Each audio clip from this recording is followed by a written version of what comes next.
Olá, pessoal, tudo bem com vocês? Estamos começando mais uma semana juntos aqui, batendo aquele super papo semanal. Quero começar pedindo likes e comentários. E, por favor, sigam-me no Instagram. O Júlio vai deixar o meu perfil aí no Instagram, o meu link, alguma coisa assim, para vocês me seguirem lá. Hoje eu vou receber uma pessoa muito bacana, um cara muito empreendedor, muito trabalhador, tipo, um guerreiro de verdade.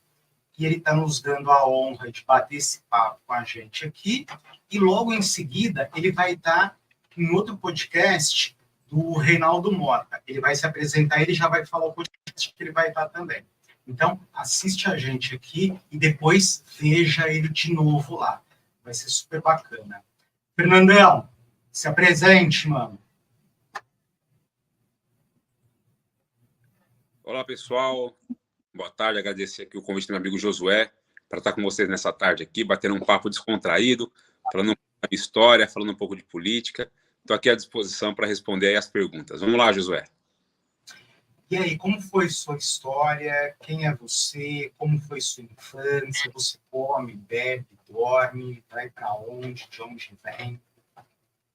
Bom, na verdade, eu sou Fernando Alfredo, como já foi apresentado, tenho 42 anos, nasci na Vila Brasilândia, né? Enfim, aos 13 anos, meu primeiro contato com a política. Meu pai era mecânico e, por obra do destino, em algum momento ele foi fazer um bico como panfleteiro em uma campanha que eu não lembro qual é, e como eu não tinha com quem deixar, eu e meu irmão Felipe, que era um ano mais novo que eu, ele acabou levando até o local onde ele ia lá pegar os panfletos, receber o dinheiro para poder fazer aí essa panfletagem.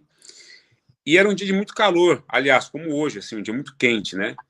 E ele naquela fila, um monte de pessoas, aquela fila aguardando para pegar ali sua sacolinha, para fazer ali a panfletagem, que eu não lembro qual era o candidato ou candidata, quando vem uma senhora até ele e fala, olha, enquanto o senhor aguarda aí, deixa as crianças aqui. E essa senhora pega eu e meu irmão e leva para uma sala.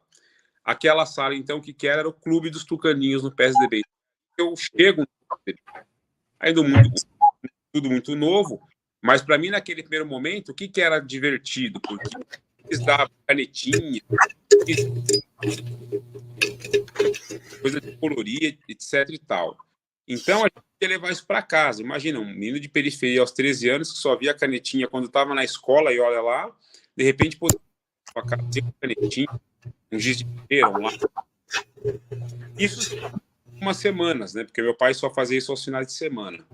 E me lembro, Josué, que na segunda ou na terceira semana, alguém falou do clube dos tucaninhos sobre a montagem de grêmio estudantil na escola. E aquilo me ficou uma luz. Eu cheguei na minha escola e fui falar para a professora. A professora Carmen falou, olha, eu quero saber como é que funciona o grêmio aqui da escola. Lá, aqui na escola não tem grêmio, etc e tal. E aí a gente, junto com a professora Carmen, desenvolveu o grêmio estudantil da escola, né? Criar, etc. E ali eu viro presidente, com 14 anos, do grêmio estudantil da escola. Legal. E no Clube dos Tucaninhos tinha lá um telefone que a gente se comunicava, então eu ia até o orelhão, pedia ficha emprestada para meu pai ou para minha mãe, ou para alguém que pudesse emprestar, para poder fazer a ligação. Não era nem o cartão telefônico ainda ainda eram as fichas telefônicas. Então, e aí eles dando um insight do que a gente deveria fazer na relação do Grêmio da escola, que era melhorar a escola, melhorar as coisas, reivindicar os direitos dos alunos, enfim. Essa foi a minha chegada no PSDB. E graças a isso, aos 16 anos, quando eu tiro o título de eleitor, eu me filio ao partido, né? Tenho muito orgulho da minha ficha, inclusive, ter sido abonada pelo ex-governador Mário Covas, a quem, quando tive a oportunidade de conhecer de fato, sempre teve um carinho muito, muito humano em relação a mim, a ponto de ligar na minha escola no ensino médio para perguntar sobre o meu boletim escolar. Era o que eu ia te perguntar. É verdade que ele te adotou, que vocês eram próximos? Como que foi isso? Não é que me adotou, né? Assim, Não, adotou assim, era uma pessoa próxima, estava te ajudando, estava ali lado a lado, te dando uma força. Adotar nesse sentido, entendeu? O governador Mário Covas, sempre que me via, perguntava: está estudando? Como está na escola? Não vai fazer coisa errada? Então, ele sempre, de uma forma ou de outra, até porque tinha muitos amigos que eram mais próximos a ele, criaram uma bolha para me proteger, né? Então, E eu sou muito grato a isso, porque talvez se não fosse essa bolha, com os meus amigos que eram da juventude do PSDB, e ao próprio governador Mário Covas, que sempre incentivou essa questão de eu estudar, de buscar os novos desafios na escola, e assim na universidade, talvez eu não estaria onde eu estou hoje. Então eu devo muito ao governador Mário Covas, porque o incentivador para que eu estudasse, para que eu não desviasse o meu caminho, e numa infância muito difícil, né? Porque você sabe que para um jovem negro de periferia, as coisas, via de regra, o caminho são outros. Não é a ordem natural dos fatores um jovem negro de periferia conseguir estudar, ter uma boa formação, se relacionar com pessoas fora daquele ambiente periférico, enfim. Então, eu sou muito grato aos amigos que a política me deu e ao ex-governador Mário Covas por isso, por ter me aberto aí um leque de horizontes, um leque de oportunidades, onde eu pude, de fato, conhecer pessoas diferentes que sempre me empurraram para cima. Nossa, que bacana. E aí você começou essa sua trajetória na política desde a sua infância, veio crescendo, veio mudando de vida e foi se transformando em outra pessoa. É isso que a gente consegue concluir? Eu não sei se transformando, mas porque eu acho que é tudo uma questão de oportunidade também e o ambiente que você convive. Talvez se eu tivesse ficado naquele ambiente da Vila Brasilândia, onde as oportunidades eram quase nenhumas. Quando eu, muito jovem, eu lembro que quem que eram ali quem que eram vamos dizer assim, os famosinhos, quem eram os populares? Era o pessoal que se envolvia com tráfico de droga, eram os ladrãozinhos, etc e tal. Aqueles que estudavam não eram os populares, né? Enfim, a turma que gostava de estudar, por isso que a escola talvez não era, para aquela geração, não era tão atrativa, né? Outro dia eu tentei juntar os meus amigos do ensino fundamental, não achei quase ninguém, achei 3. Do ensino médio ainda tem um grupo que ainda me relaciona, etc e tal. Inclusive muitos estavam no meu aniversário no sábado. Fiquei muito feliz em poder contar com a presença deles lá, porque são pessoas que marcaram uma fase muito importante da minha vida, que foi o ensino médio, eu digo ali da 8ª série até o 3º colegial, e a qual eu tenho muito prazer e muito orgulho de ainda manter contato, manter relacionamento com eles, né? Minha própria esposa, que acaba tendo mais contato com eles no dia a dia, mas feliz em tê-los no meu aniversário. Então, Josué, o que o jovem da periferia, em via de regra, tem como opção ou como caminho é aquela opção que ele tem. Porque o moleque, ele, com 14, 15 anos, ele vê lá o cara do mundo errado, o cara de moto, o cara de carro, o cara de não sei o quê, e não trabalha, o cara é vagabundo, vamos colocar assim. Para que ele vai seguir aquele outro certinho que estuda, que vai para a escola, que carrega a sua mochila, que tá na labuta e não consegue nada a curto prazo, em detrimento daquele outro que tem tudo num curto prazo? Então, são essas distâncias que eu particularmente trabalho na política para serem encurtadas, né? Que tem uma oportunidade além da montanha, que tem uma oportunidade para aquele que, de fato, quer e entende que o ensino, que a educação é um caminho, né? Existe uma janela de oportunidade que pode ser alcançada por muitos, mas que, infelizmente, por conta dessas barreiras territoriais, talvez, em via de regra, esse jovem não consegue fazer com que isso saia daquele ambiente em que ele conviva diariamente. Entendi. Então, assim, então eu entendo, e pelo seu relato a gente consegue entender que você mudou a sua realidade, você mudou. Quando eu falo mudou a realidade, saiu de um caminho que poderia ser uma situação triste para estar num caminho vencedor, para estar em outro espaço, ocupando outros espaços. Se formou, hoje é professor.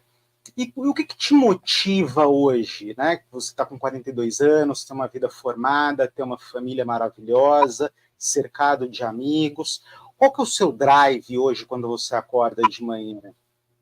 Olha, José, felizmente o que me motiva a fazer política, a sair da minha casa todo dia, é ainda lutar para encurtar as distâncias sociais que existem no nosso país, né? Isso é Enfim, importantíssimo.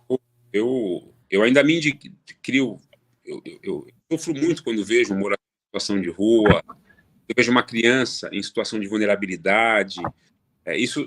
São coisas que me machucam muito. Primeiro, porque eu passei muita dificuldade na minha infância.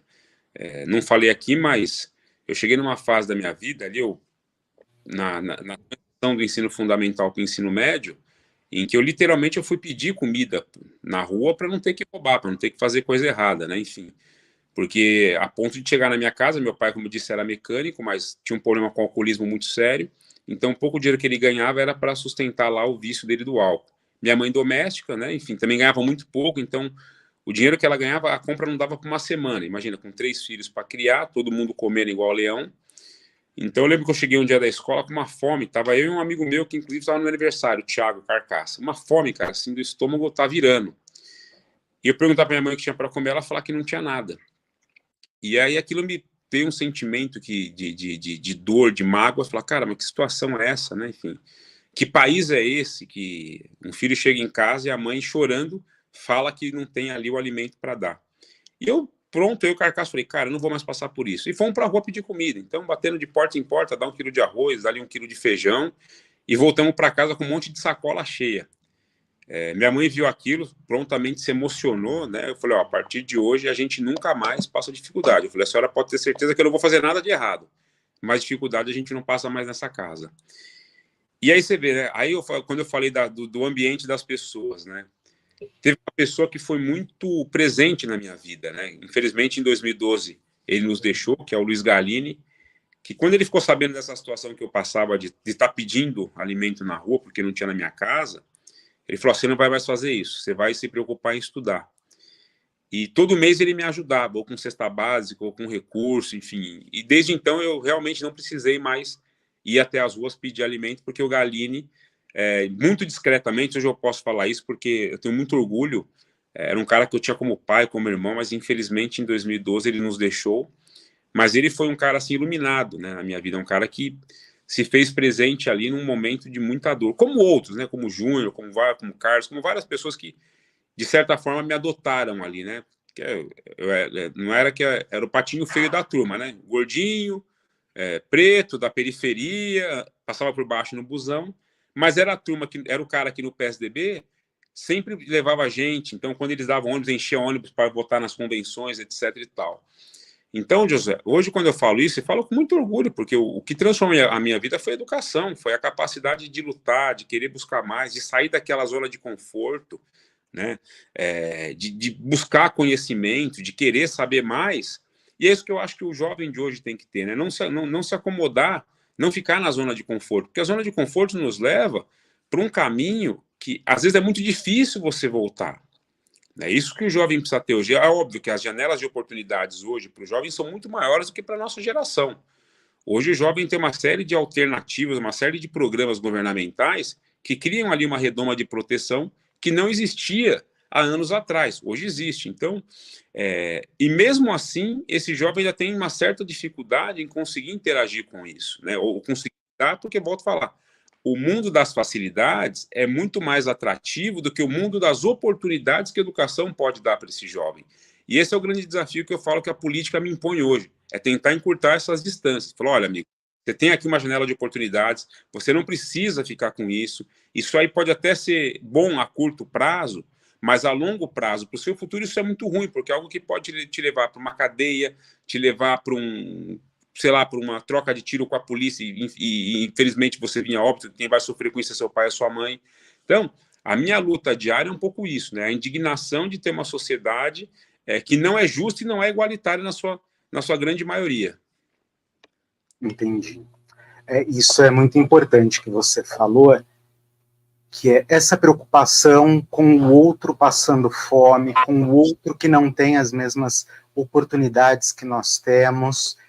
E se nós que de repente conseguimos dar um passo à frente, não olharmos lá atrás e falar assim, eu vou puxar mais um para ficar aqui comigo, eu acho que não vale nada o nosso diploma, o nosso trabalho, o mundo que a gente conseguiu chegar nele, porque você chegou sozinho, você não trouxe ninguém, você não dividiu com ninguém.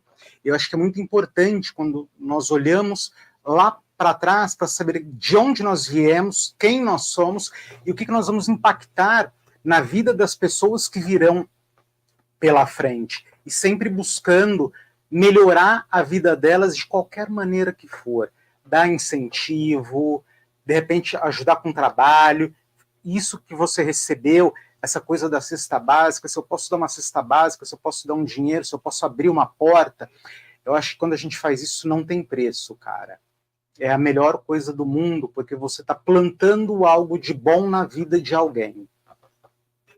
Concorda? Plenamente.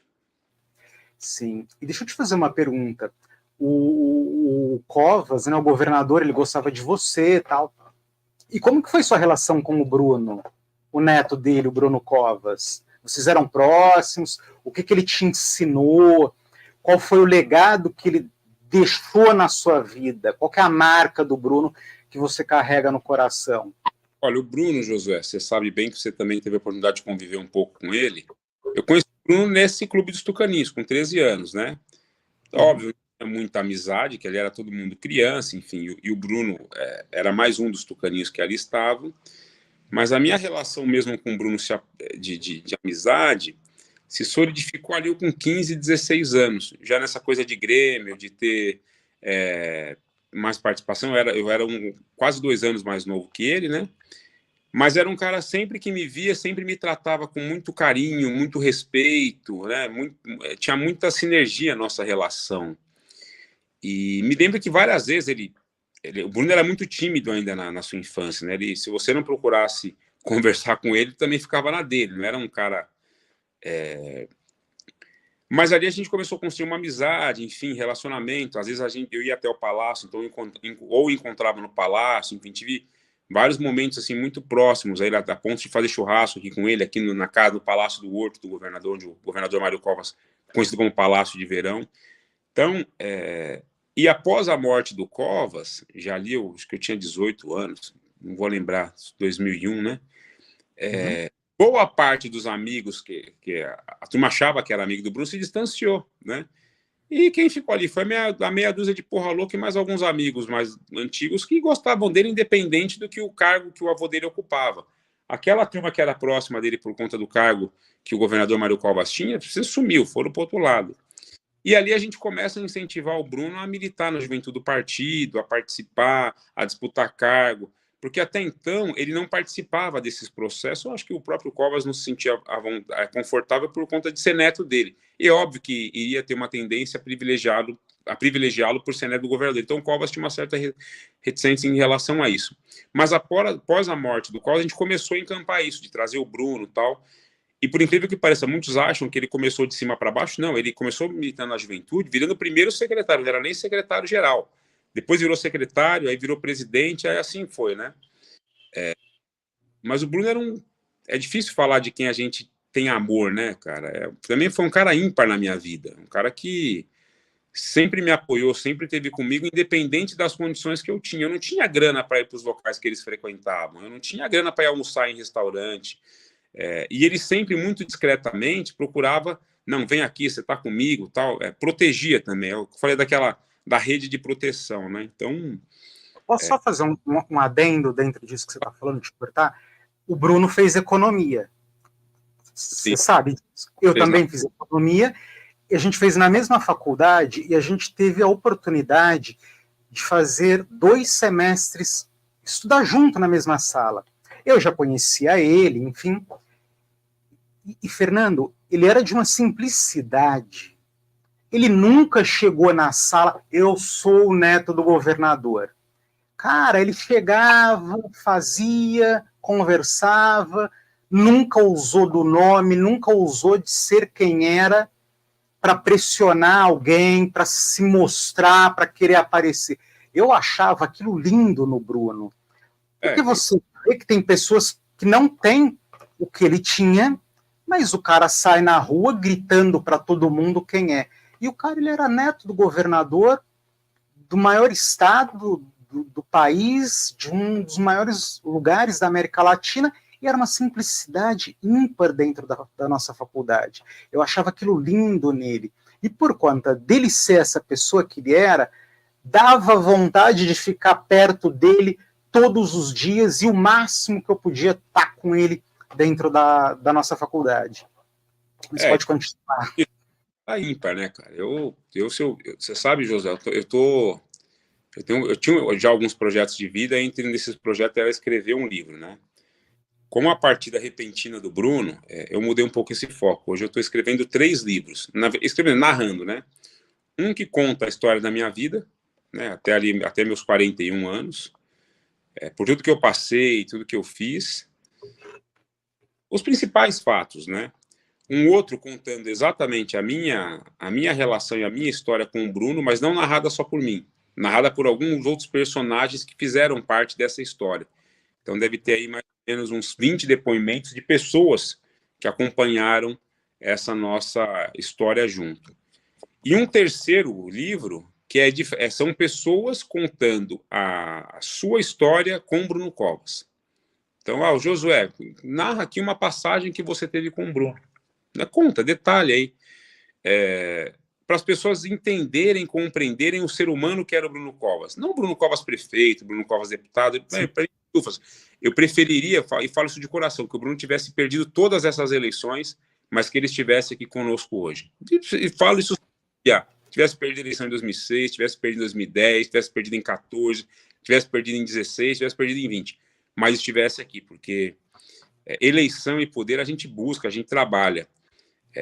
A amizade que o Bruno tinha com algumas pessoas, cara, pode passar geração a geração, que eu dificilmente vou encontrar outro amigo como ele. Não que as outras não sejam sólidas também, porque são sólidas, são duradouras, mas com ele era algo diferente, porque aquela história, né, deixa eu usar uma palavra aqui para depois não ser criticado. Era o neto do governador e o fudido ali da Brasilândia, era isso.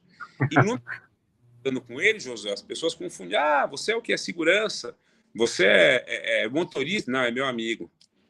É meu irmão. Era assim que ele se referia a mim. Então, isso... Sim.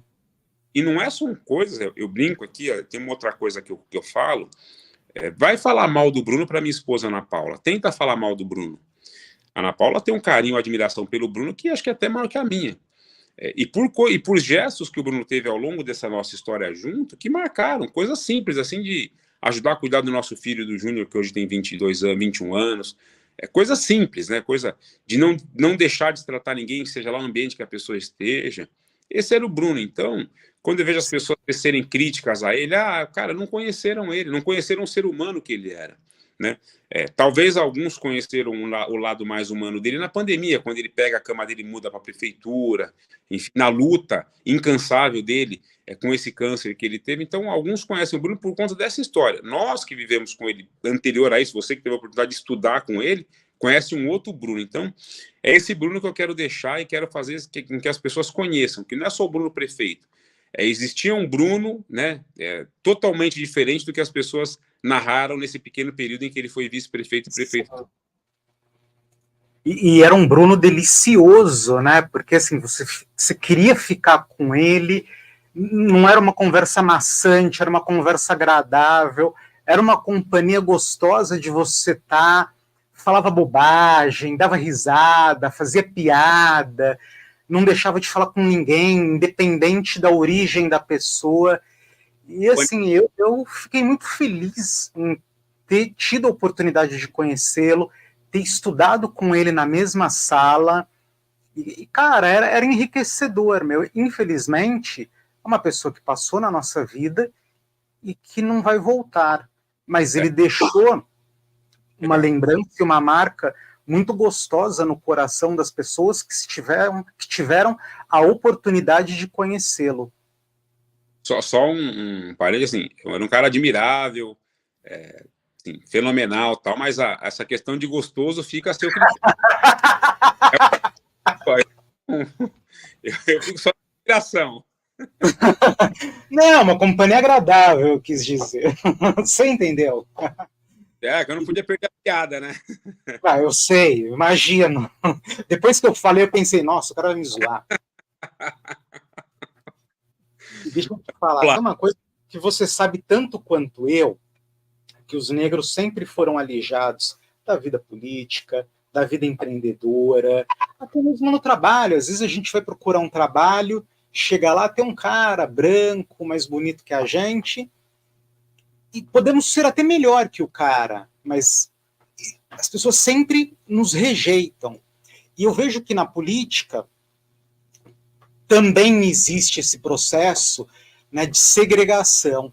Como que nós podemos mudar isso na política? Como que a gente consegue mudar e trazer mais negros para participar, para disputar espaços e para estar trabalhando e fomentando uma vida melhor para os nossos irmãos? Eu acho que a questão do negro, Josué, Fernando, nunca militei em movimento negro, embora faça parte aqui na capital e no estado do Tucanafra. Aliás, segmento que eu tenho muito carinho dentro do meu partido, mas eu nunca fui um militante assíduo dessas questões do negro. Mas à medida que a gente trabalha pelas oportunidades de igualdade, independente se é negro, se é índio, se é alemão, se é o que é, eu acho que a gente tem que sempre trabalhar pela igualdade de oportunidades. A mesma oportunidade que o meu filho tem que ter, o outro filho do outro tem que ter, e assim tem que ser. E contar a verdade, essa questão no Brasil em relação aos negros, existe sim uma dívida histórica, vamos dizer assim, com a população negra. É óbvio, eu particularmente discuto muito assim essa questão de cota, se eu sou favorável, eu sou contra, tá? Eu penso duas vezes antes de me manifestar em relação a isso. Até porque eu não entrei na universidade por questão de cota racial nem nada. Eu acho que a questão de cota ela tem que ser muito bem tratada na questão social. Enfim, o sujeito estudou a vida inteira, escola pública, etc. e tal, ele tem que ter prioridade na universidade pública. E aquele sujeito que estudou a vida inteira na escola particular, ele vai para a universidade particular. São algumas das pautas que eu defendo. Mas em relação ao negro, a questão de oportunidade, eu acho que tem que ser criada, são oportunidades para todos como igual. Não porque é negro, porque é azul, ou porque é rosa, mas a igualdade social das oportunidades. Porque aí você acaba com essa história, você só está aqui porque você é negro, você só conseguiu estar porque você é negro. À medida que a gente trabalha pela igualdade de atendimento de todos, inclusive do SUS, né, nas escolas públicas, etc. Quando a gente trabalha pela igualdade de oportunidade, você acaba reduzindo essa questão racial. Eu vou dizer, existem ambientes que nós negros temos dificuldade de acessar, ou quando acessamos, nós somos tratados com certo preconceito. Me lembro, semana passada, fui almoçar com um amigo numa churrascaria, não vou falar o nome, vou falar o local, ali no shopping Iguatemi. Que hora que esse meu amigo, um rapaz branco, né, brancão, senhor, eu era o único negro do ambiente, sentado numa mesa, a não ser os que trabalhavam ali. É essa desigualdade que eu trabalho, que eu quero trabalhar para mudar. Não sou só eu que tenho que ter oportunidade de sentar numa churrascaria daquela e conseguir almoçar. Sim, né? Concordo. Isso em vários ambientes. Você já deve ter sido pego tomando um café num shopping em algum local, a hora que você olha ao seu redor, você é o único negro. Quer dizer, por que os negros não estão nesse ambiente? E via de regra, as pessoas te olham meio de rabo de olho. O que esse cara está fazendo? Ou quando você vai numa loja de grife comprar um utensílio, comprar uma roupa, as pessoas, via de regra, te olham. É para esse tipo de desigualdade que eu trabalho. As pessoas têm que olhar o outro não pela cor da pele, tem que olhar como ser humano. Eu falo isso muito dentro do PSDB. Quando a gente chegar no ápice de entender que o ser humano ele tem que ser tratado igualitariamente, na sua amplitude, essas indiferenças vão ser reduzidas, porque nós vamos tratar todos como irmãos, né, como colegas, como amigos, e não pela cor da pele. Exato. Oportunidade de emprego.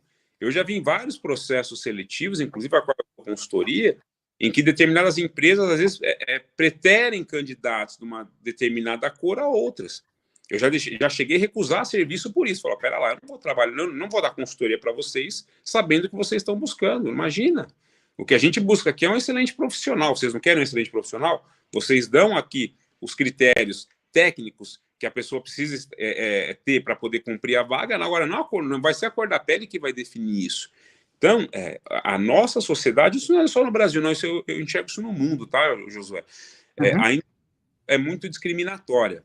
E isso a gente precisa lutar, incansavelmente. Inclusive, eu sugiro para você que, numa outra oportunidade, faça esse bate-papo com o Ivan Lima. O Ivan Lima, ele foi presidente do nosso Tucanafra no PSDB, hoje ele coordena o LIDE, Equidade Racial, inclusive semana passada fez um baita seminário no LIDE, tratando essas questões, incluindo o ESG. Então, o Ivan é um especialista nesse assunto, é óbvio que ele tem a área dele, é engenheiro, professor universitário, mas ele é um entusiasta dessas discussões. Então, fica aqui a sugestão de que você traga o Ivan, porque vocês vão ter um show de apresentação. Além de ser meu irmão dentro do meu partido, eu tive a grata satisfação de tê-lo, aquela feijoada que muitos comeram no meu aniversário no sábado, foi preparada por ele, pela família dele, né? O Ivan, que é um cara que eu tenho muito carinho, muita admiração. Então, você vai ver, além de tudo que ele faz, toda a formação dele, ainda foi para a cozinha me ajudar a fazer a feijoada para comemorar o meu aniversário. Então, é disso que eu estou falando aqui, sabe? As pessoas, elas não precisam se relacionar só no âmbito do trabalho. Existe uma vida fora da política, existe uma vida fora dos partidos políticos, existe uma vida fora de tudo esse imbróglio que as pessoas acham que é um querendo destruir o outro. E eu tenho algo na minha vida, Josué, que eu tenho com muita clareza, assim, eu não dinamito pontes, principalmente nos relacionamentos pessoais. É óbvio que eu brigo muito, arrumo muita confusão, mas pelo jeito, a minha formação, eu vim da selva, amigo. Selva de pedra é assim. Não tem essa história, não, vamos aqui só no debate e tal. Chega uma hora que o sangue ferve e você vai pra porrada. Hoje eu não faço mais isso, porque eu não tenho mais nem condição física de brigar. Mas da onde nós viemos, a história é essa, amigo. É a lei do mais forte. Então, às vezes, nós somos incompreendidos em algumas posições, mas ninguém sabe os perrengues que nós passamos lá atrás. Então, e eu luto muito por isso. Falo, amigo, antes de você apontar o dedo para alguém, você precisa lembrar que tem 3 que ficam voltados para você, e às vezes o problema daquela pessoa é 1000 vezes maior que o seu, e você acha que o seu é e não é. Então, esse eu acho que é o grande desafio das pessoas que, não só na política, mas na sociedade que a gente vive hoje, para tentar acabar com essas desigualdades, primeiro é entender o ser humano como ele é, né? E tentar, ao máximo, acabar com essas portas que desunem um ao outro, né? Vamos dizer assim, estourar essas correntes que aprisionam uns num ambiente, outro. Eu lanço um desafio agora. Pega alguém, vai lá, vai dar uma volta no shopping, no JK Iguatemi, vê quantos negros você vê andando lá, ou consumindo. Se tiver 2, é muito. Vai na hora do almoço lá no shopping JK Iguatemi. Então, assim, é esse tipo de distanciamento que a gente tem que encurtar. Por que o pobre tem que se limitar a ir no shopping aqui no Cantareira ou no West Plaza? Não, nós podemos ir em qualquer lugar. Até porque eu não acredito que o shopping seja um ambiente só de consumo. Você não precisa ir no shopping para consumir nada. Você pode passear, você pode ir só tomar um picolé, tomar um café, espairecer a cabeça. Eu, quando era moleque, eu ia no shopping para isso, para ver vitrine, não tinha dinheiro para nada, nem para ir de ônibus, nem para voltar. Mas era um ambiente que eu me sentia bem. Era um local com pessoas diferentes, eu estou convivendo com pessoas diferentes. Mas você sabe que eu acredito muito nisso que você está falando. Eu também já fiz isso. Se você não tem dinheiro, se você está naquela vida horrorosa, eu acho que você tem que ir lá no Iguatemi, meio-dia, para olhar, para ter vontade, para aquilo ficar te incomodando lá dentro, sabe? Eu quero voltar aqui amanhã para consumir nesse lugar, para ver coisas novas, criar novas expectativas. Porque, às vezes, isso vai ao encontro do que nós estamos falando aqui, a pessoa vive numa bolha e ela não consegue ter noção que ela pode sair daquele lugar e ter uma outra perspectiva de vida, com outras experiências, e mudar a situação dela. Mas por quê? Porque ela está ali, naquele mundo fechado. Então, cada vez que ela vai num lugar desse, não tem problema que não vai consumir. Anda, dá uma olhada, aquilo vai... Você deve entender o que eu estou falando, aquilo vai te machucando por dentro e vai alimentando a vontade. Amanhã eu vou vir nessa loja. Estou falando bobagem ou não? E aí você vai crescendo e vai amadurecendo e vai buscando aquilo que você quer e a melhora da sua vida. Tem até uma história engraçada, você falou assim, eu estava com um amigo a semana passada, eu não vou falar o nome dele aqui, mas ele vai entender o recado, que eu estou esperando chegar meu presente de aniversário que não chegou. Você sabe que para mim tem 2 coisas na minha vida que marcam, Josué. Primeiro é não esquecer de me dar presente no Natal e no meu aniversário. O cara pode fazer qualquer outra coisa. Agora, esqueceu de me dar presente, amigo, a amizade começa a ficar estremecida. Aliás, eu não vi nenhum com seu nome lá também. É só para lembrar. Mas eu estava com esse amigo lá no shopping, não no JK, eu estava no Iguatemi ali da Faria Lima. Sei. E nós fomos tomar um café. E esse meu amigo é assim, ó, pão duro. Aí, eu, sabendo disso, falei, me paga um café ali na Copenhagen, né? Puta, esse cara... 2 cafezinhos, 50 conto, não sei, acho que 60 conto, 3 cafés. Eu falei, cara, você tá achando que tá na padaria do seu Zé, velho? Eu falei, pede. E aí a gente conversando, enfim, ele falou, mas isso aqui as coisas é muito cara, tal. Eu lembro, José, uma outra passagem aqui. Quando eu comecei a trabalhar, meu primeiro emprego foi com 14 para 15 anos de idade. Eu era estafeta no Hospital das Clínicas, um emprego que meu pai me arrumou. Meu pai, como disse, era mecânico. O que era estafeta? Era um antigo office boy.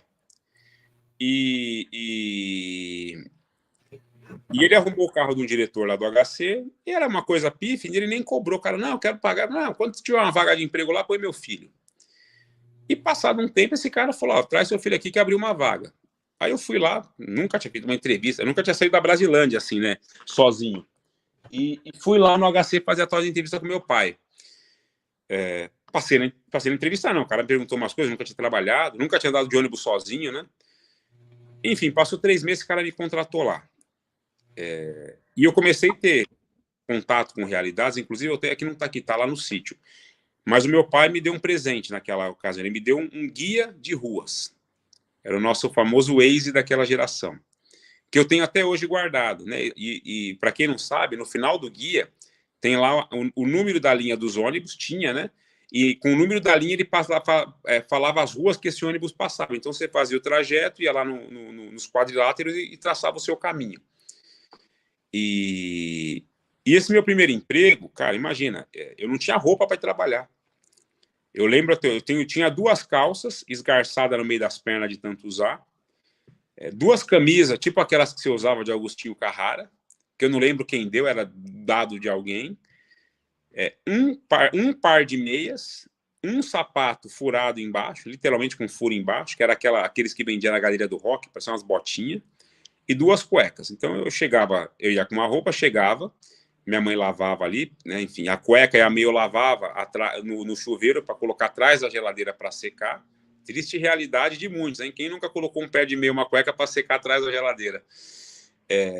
Eu lembro que eu comecei a trabalhar no dia 5 de maio. 5 de maio. E o primeiro pagamento, acho que foi lá para o dia 23, 24, não lembro. E eu fui na Besni comprar roupa. Então comprei calça, meia, cueca, camisa, camiseta, enfim, roupa que eu não tinha. Até porque eu sou muito esquisito em relação a isso. Eu nunca gostei de pedir nada emprestado para ninguém. Se alguém ia falar, o Fernando me pediu uma blusa emprestada, é mentira. É mentiroso. Nunca. Se eu tinha, eu tinha. Se eu não tinha, eu não tinha. Era assim. E aí, cara, eu falando para chegar no assunto do shopping Iguatemi, que o cara falou, pô, mas você gosta de usar roupa X, roupa Y? Eu falei, cara, eu já usei de tudo. Eu lembro que meu primeiro terno que eu comprei na vida foi na Dorinhos. Aliás, um puta terno elogiado pelo meu amigo do partido, Paulo Leite. Uma vez teve uma convenção em Brasília que eu fui com esse terno, o negão ficou me tirando sarro, tira sarro até hoje. É óbvio que hoje eu uso algumas marcas que eu gosto, enfim, que eu tenho preferência, mas porque, graças a Deus, eu consegui, através da educação, através do relacionamento, prosperar na vida. Então, é óbvio, tem algumas marcas que eu tenho maior afinidade em comprar, outras não, enfim, é da vida isso. Tem pessoas que não estão nem aí para isso. Eu sou algo que eu gosto de me vestir bem.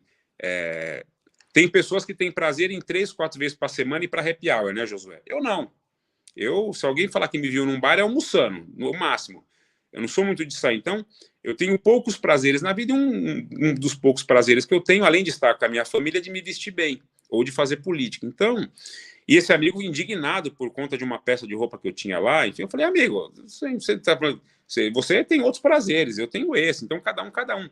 Eu acho, José, e aí eu falo isso porque eu já passei, a sensação que a gente tem de, igual você falou, aquela coisa que incomoda, de um dia passar numa vitrine e falar, puta, eu queria essa roupa, e aquilo te incomodar, aquilo te, sabe, até o ponto de você conseguir realizar, para mim essas coisas são algo assim, puta, fenomenais. Por exemplo, eu lembro uma época que eu falava, cara, eu sempre gostei de ler, eu tenho muito livro, né? Eu falava, cara, um dia eu vou ter uma biblioteca, e assim, eu não dou livro, não adianta. A pessoa, não dou, eu compro lá e dou para a pessoa, eu não dou livro meu. Então, assim, então eu sempre sonhei, falei, eu quero ter a minha biblioteca um dia. E hoje, graças a Deus, eu tenho meu cantinho com meus livros, com as minhas anotações, com as coisas que eu gosto, com a minha coleção de fusquinha, com os meus brinquedos, assim. Hoje eu tenho uma quantidade de brinquedos, talvez muitos não saibam, vou fazer uma revelação aqui, Josué. A maioria dos brinquedos que eu tive sonho de quando na minha infância eu não pude ter por conta da situação financeira da minha família, hoje, graças a Deus, eu tenho. Então, eu sou um garimpeiro de brinquedo velho. Outro dia eu achei, não sei se vocês vão lembrar, daquele Dragon. Sabe aquele Dragon? Era um caminhão que ele subia a parede, virava cambalhota e tal. Cara, aquilo era um sonho. E eu, há 2 meses atrás, comprei um Dragon. Estava difícil de achar, mas achei aí no Mercado Livre. Então... Você fica brincando com isso na sua casa? Não brinco, fica exposto. É que ele não está aqui, está no sítio, mas depois eu mostro. Eu não brinco, assim, agora eu tenho, entendeu? É meu, tá lá. Outro dia eu comprei aquele ratinho do Castelo Rá-Tim-Bum, sabe? Sei. Então, achei na internet, comprei. O bonequinho do Donkey Kong. Isso eu tô contando aqui amenidades de coisas que eu gosto de fazer hoje, né?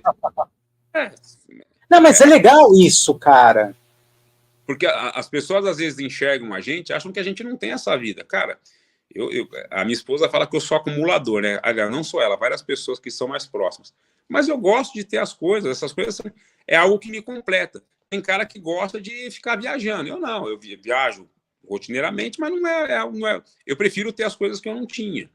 Você fala, Fernando, você prefere ir para a praia ou ficar em casa? Ficar em casa. Fernando, você prefere ir para Mogi das Cruzes? Ficar em casa. Eu sou um sujeito muito caseiro. Então, e eu tenho as coisas que eu não tive na minha infância, à medida que eu consegui vencer na vida, eu comecei a consumir, comecei a frequentar ambientes que até então antes eram inacessíveis para mim, e isso me completa, né? Além de tudo, sem perder essa essência, porque assim, nunca precisei destratar ninguém, nunca precisei mudar a minha essência. Tem 2 locais que eu adoro comer, que é comer lá na Brasilândia, o dog da tia Lena, e comer lá o pastel do Frande. Um fica mais próximo ao Mercado Canachiro, outro fica ali próximo à piscina do Tiropombo. Então, assim, são coisas que eu gosto de fazer. Às vezes eu estou bundando, não tenho agenda, eu pego o meu carro e vou lá comer o hot dog da tia, eu vou lá comer o pastel do Frande, porque são coisas que eu gosto de fazer, não é algo que eu faço por média. Ou quando eu estou em agenda na rua também, é que agora não mais, que depois que eu tirei a vesícula eu fiquei um pouco mais sensível com o estômago. O lanchão grego do centro é a minha paixão, pô. Assim, o negócio. Hoje eu como com um pouco mais de cautela. Mas são coisas que eu gosto de fazer. Então, Fernando, você quer almoçar no Rubaiá ou quer comer um churrasco grego no centro? Olha, eu prefiro o churrasco grego no centro. Então, são coisas que, para mim, são ímpares. Eu não me via aos 14, 15 anos de idade, ô Josué, almoçando em restaurante, porque o que eu vi, o exemplo que eu tinha era meu pai, que levava marmita quando ia trabalhar, então um dia eu também vou levar marmita, como levei quando trabalhei no HC. Hoje, quando eu vou para o escritório, alguma coisa assim, e na minha casa tem alguma comida que eu gosto muito, eu levo marmita para o meu escritório. Faço lá minha marmitinha e levo, que é essa coisa da comida caseira. Até você também deve ter tido essa realidade, de falar, putz, será que um dia eu vou ter dinheiro para almoçar na rua, poder sentar num restaurante e comer? É que não é a realidade de muitos, né? Quantos pais, quantas mães saem de casa de manhã, às vezes sem nem o dinheiro, nem a marmita do almoço, né? Só conseguem se alimentar quando voltam para casa. Então, essa é uma realidade que a nossa sociedade e que a nossa São Paulo vive e que eu, particularmente, um dia creio que vamos conseguir mudar isso. É óbvio, a gente começa esse trabalho aqui na cidade de São Paulo com uma série de políticas públicas que nós já conseguimos ajudar a ser implementadas e é óbvio que no plano nacional é um pouco mais difícil, mediante a todo esse inferno que o nosso país vive de falta de identidade política, né? Sim. E deixa eu te falar uma coisa. E dentro disso que a gente está conversando, como você acha que a política consegue transformar a vida das pessoas se cada vez que a gente liga a TV, olha o noticiário, é uma notícia pior que a outra? Parece que o político é uma pessoa abusada, é uma pessoa que não merece confiança. E como que a gente consegue mudar a vida das pessoas tendo essa fama e dentro desse mundo? Olha, Ju, eu quero começar a responder essa pergunta dizendo que eu tenho muito orgulho de ser político. Eu em nenhum momento da minha vida me envergonhei de falar que sou político, embora eu seja professor, seja administrador, tenha aqui minhas formações, mas o que eu amo fazer é política. Isso eu amo, para mim é uma paixão, é uma droga que, enfim, me consome. Eu acho, Josué, que a política está tão banalizada.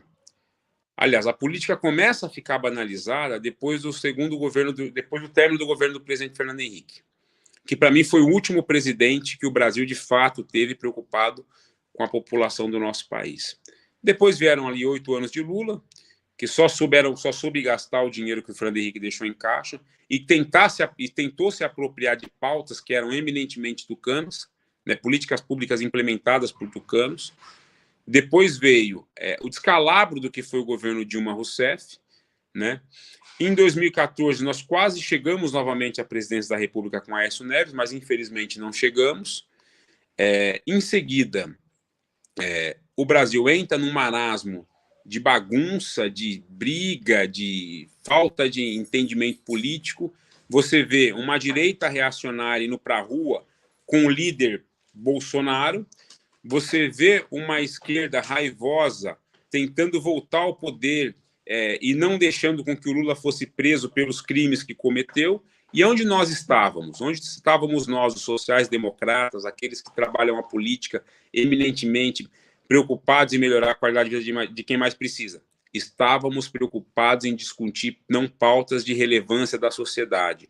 O PSDB tem culpa nisso, porque por conta de alguns líderes que nós tivemos num futuro recente, o partido caiu no marasmo da falta de posicionamento. Eu tenho vários amigos que são de direita, vários que são de esquerda, e o que eles cobram de mim, falam, mas cadê a posição do PSDB? E eu, particularmente, José, independente de posição, de ideologia política, sempre tive posição, você sabe disso, a gente caminhou muito tempo junto com o partido. Não importa se é A ou B, nós temos que ter lado.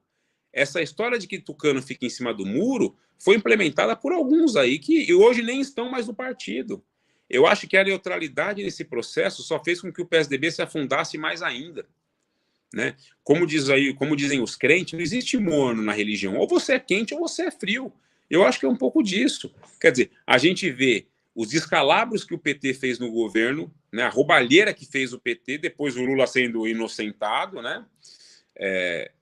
E hoje a gente percebe um bolsonarismo de novo emergindo por conta das cagadas do PT. Na deficiência de um que o outro emerge, e vice-versa. Só que a população está de saco cheio, ela quer uma alternativa. Onde estão os sociais-democratas? Onde estão as boas práticas de políticas públicas na administração pública? Aonde estão aqueles que entendem o que é bom da direita, entendem o que é bom da esquerda, para fazer um compilado do que é correto para o país? Infelizmente, Josué, alguns desses se venderam por projetos de poder pelo poder, outros se omitiram, e o Brasil, infelizmente, está nesse marasmo que está. Quer dizer, se você não é bolsonarista ou você não é lulista, o que você é? Só que esse centro que eu digo aqui representa mais de 50% dessa população que hoje não enxerga em nenhum desses dois extremos um lado, mas precisa vir alguém à tona, colocar o que pensa, colocar o seu ponto de vista, colocar o que se defende, tá certo? Para poder mudar esse cenário. Eu fiquei muito triste na eleição de 2022, em que o PSDB, pela sua primeira vez na história, não teve um candidato a presidente. Quer dizer, a política tirou o direito do João Dória de disputar a eleição. Pode ser que uns gostem do João, outros não, mas ele é um cara que ganhou a prefeitura de São Paulo com as convicções e com os ideais dele, ganhou o governo de estado contra o Márcio França, que tinha ali o apoio do então governador Geraldo Alckmin, tá certo? Fez um governo, na minha avaliação, brilhante, mas que na eleição presidencial foi tirado da política, porque ele ia incomodar aquela eleição. E aí eu vejo aqui hoje na cidade essa discussão, tem que não ter candidatura própria. Eu fui partícipe do processo de escolha do Ricardo Nunes como vice do Bruno. E o Bruno escolheu, sim, quem seria o sucessor dele, que era o Ricardo. Então, quando eu faço essa defesa aberta e pública, é porque eu participei desse processo como muitos outros. Aí vem meia dúzia, nem meia dúzia, que nunca teve história de fato, umbilical com o Bruno como nós tivemos, Josué, que essa não era a vontade do Bruno. Eu falei, então qual que seria a vontade do Bruno, então? Mas o Ricardo Nunes foi na Paulista. Ele foi na Paulista porque apoio você não se rejeita. E a questão dele ter ido na Paulista não é que ele concordar com as pautas sine qua non do Bolsonaro.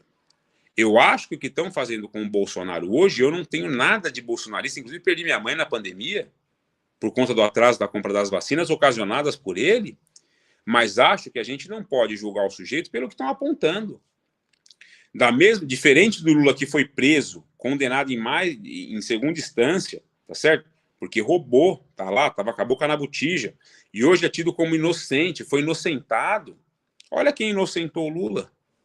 Quem me garante que daqui a uns anos não vão inocentar o Bolsonaro, se é que ele vai ser condenado ou não?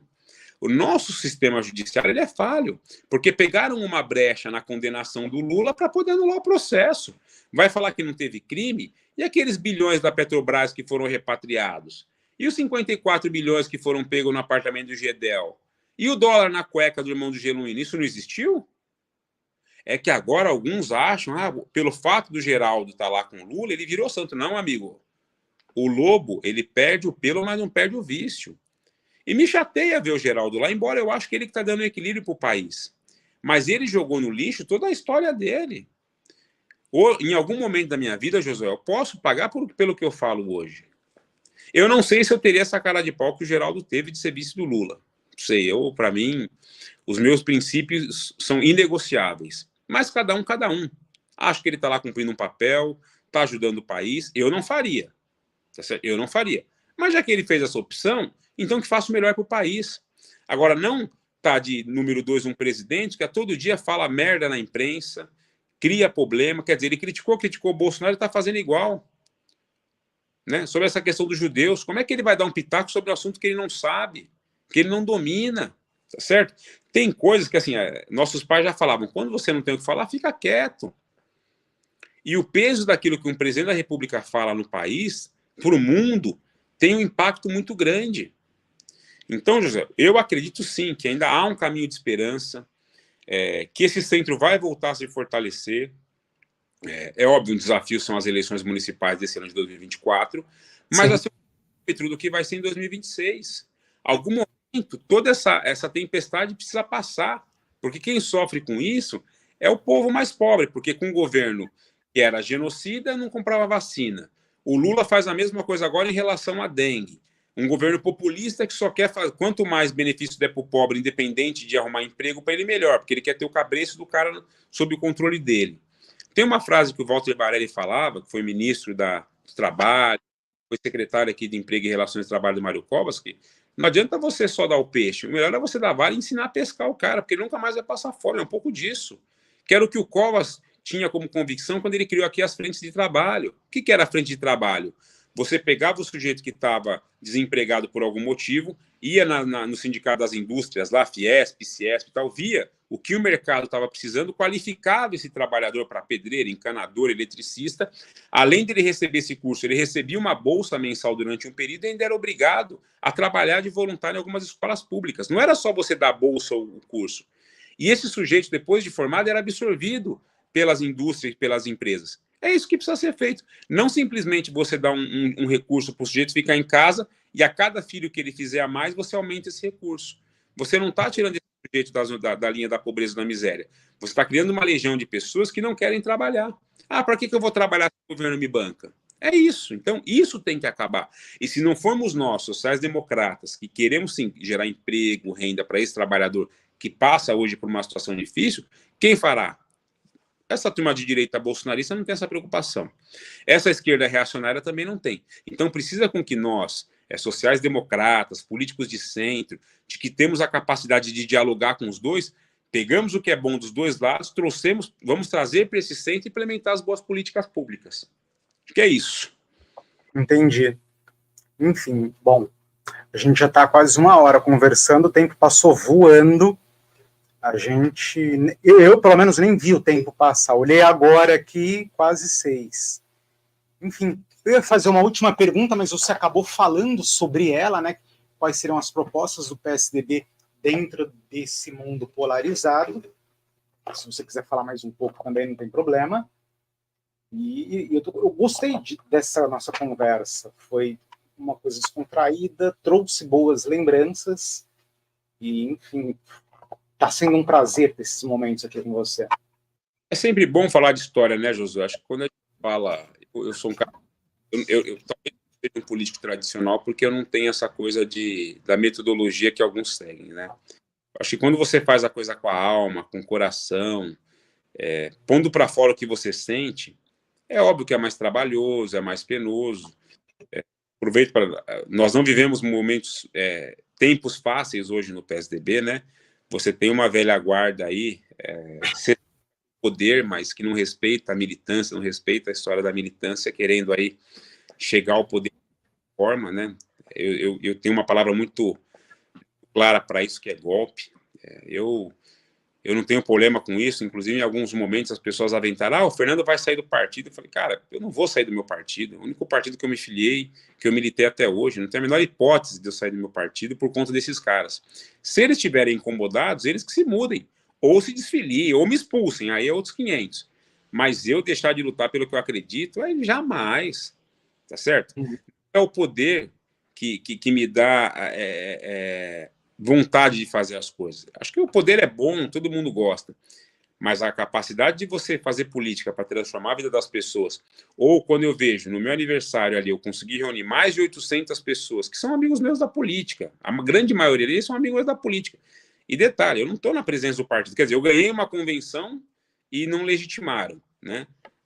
Isso mostra o carinho, igual eu falei, as pessoas veneram o poder, né, Josué? Você quer ver quem é seu amigo, tenha poder e não tenha poder. Exato. Eu falo, não é a política que faz com que as pessoas se unam, é o seu jeito de ser, é o seu caráter, é aquilo que você pode oferecer para a pessoa quando você não tem poder nenhum. Hoje, o poder que eu tenho é de poder falar o que eu penso para as pessoas e continuar lutando por aquilo que eu acredito.